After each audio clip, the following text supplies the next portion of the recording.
In the Golden Kingdom, the sun rose gently each morning, casting ribbons of light across lush gardens and flowering meadows. Here, the little queen lived, her heart radiant with kindness and joy. She spent her days helping villagers, exploring forests, and tending her beloved garden, where flowers of every color bloomed. One bright spring morning, a visitor arrived from a neighboring kingdom. She was a beautiful princess named Seraphina. With sparkling eyes and a smile that seemed to dance like sunlight, Seraphina quickly became friends with the little queen. They discovered they liked the same flowers, fruits, and games. Soon, laughter filled the castle halls as they played together from dawn until dusk. Yet, beneath Seraphina's bright laughter, the little queen sometimes sensed something shifting. Some days, Seraphina seemed to glow with excitement, and other days she appeared unusually quiet, almost worried. Occasionally, she seemed fearful of being left alone, holding tightly to the little queen's hand. One afternoon, as they played in the garden, Seraphina dropped a beautiful glass bead. It shattered on the stone path, and she gasped, looking terrified. "Oh no," she cried, her eyes filling with sudden tears. "You won't like me any more, will you?" The little queen gently squeezed her hand. "Of course I'll still like you, Seraphina. It was just an accident." That night, before bedtime, Seraphina whispered softly, "Sometimes I worry that if I make mistakes, people will leave me. It's happened before." "Who left you?" asked the little queen gently. "My mother sometimes gets very angry," Seraphina whispered, turning away.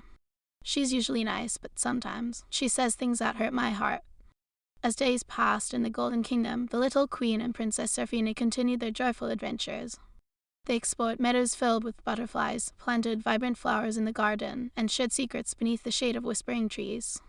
But soon, the little queen began to notice troubling changes in Seraphina. Some mornings, her friend greeted her with joyful laughter and boundless energy, yet by afternoon, Seraphina's mood could suddenly shift. Small frustrations, like spilling juice or losing a ribbon, triggered bursts of anger and tears far beyond what the little queen expected. One bright afternoon, as they played catch among sunflowers, the little queen accidentally tossed the ball too far. It landed in a muddy puddle. Seraphina's face turned red with fury. "You ruined it," she shouted, her voice harsh and full of anger. The little queen was stunned. "I'm sorry, Seraphina. I didn't mean it." Seraphina cut her off sharply. "You always ruin everything." Tears filled her eyes, and she ran back to the castle, leaving the little queen bewildered and hurt. Later that night, the little queen gently knocked on Seraphina's door. "Can we talk? I didn't want you to feel upset today." Seraphina opened the door slightly, her face sad and tired. "I know, I'm sorry. I don't know why I got so angry. Sometimes I just feel so wrong inside, like everyone might leave me." The little queen hugged her tightly. "I won't leave you, Seraphina. Friends stay friends, even when things are confusing." As they talked, Seraphina slowly revealed more about her life back home. She mentioned her mother often, describing a woman who could sometimes be wonderfully charming but often made her feel small and worthless. Spring stretched into early summer in the Golden Kingdom, and for a time, the little queen and Princess Seraphina's friendship sparkled brighter than ever. They shared day after day of delightful adventures. One *** picnic by the sunlit stream ***. One morning, they packed a basket of sweet berries and fluffy cheese biscuits and found the perfect spot beside a babbling brook. 2. *** Stargazing on the castle walls ***. On warm, clear nights, they climbed the spiral stair to the highest tower with soft blankets and cocoa. 3. ***. The Midsummer Carnival ***. When the carnival came to town, they rode the merry-go-round painted with prancing unicorns and tested their aim at the ring toss. At last, Easter approached, the kingdom's grandest festival of pastels, blossoms, and hidden treasures. The castle gardens were strewn with soft grass and tulips, and villagers gathered to hide and seek painted eggs. They darted among rose bushes, behind hedges of lavender, and beneath archways of wisteria, collecting eggs in every shade, pink as dawn, blue as robin's eggs, yellow like buttercups. At the very end, the last golden egg, the rarest of all, was tucked high in the branches of a blossoming cherry tree. The little queen reached up first, and when Seraphina cheered, the queen carefully handed her the egg with a triumphant smile. "Yours," she said warmly. "You climbed so high to get it." Seraphina beamed and hugged her friend. "Thank you, dear queen."